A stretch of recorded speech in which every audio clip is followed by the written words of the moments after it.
So the fourth My Hero Academia movie is out, and it's called You're Next. I liked it. Honestly, I'm used to enjoying these My Hero movies for, what they are.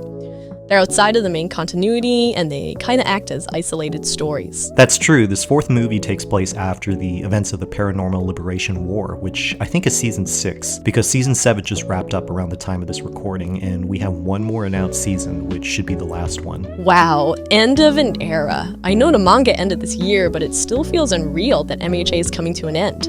So many people got into manga and anime because of the series. It definitely was one of the most popular series during the past several years. Fortunately, we're at a place where people get into the scene through various entry points, since there's a great range of diversity in what anime and manga offer. But getting back to the My Hero movie. Yes, thanks for that. Of course! The movie definitely has a similar structure to previous films where we're dealing with a self-isolated story. Deku and the gang encounter a young man and a young woman, Julio and Anna, respectively, who are being harassed by the big bad guy, Valdo Golini and his mafia family. Valdo is about to take on the persona of All Might with his quirk, but dubs himself Dark Might with a more sinister worldview. So as expected, Deku and his friends have to face off against these villains. But I think the biggest moment of the movie is seeing Deku, Bakugo, and Todoroki team up at the end to face off against Valdo, who looks like a twisted version of their hero All Might. Yeah, that part of the movie, which is the ending action climax, really got me thinking about why values are so important, because the boys are essentially fighting to defend what All Might stands for and what they believe in. The villain Valdo is a perversion of those values, and he doesn't align with their worldview. The animation was incredible and reflected the awesome scale of the battle. It's like all the effort and budget goes into these movie sequences, while the series has to be more budget conscious. Yeah, that's understandable. I think fans know what is feasible with a series budget as opposed to a film budget.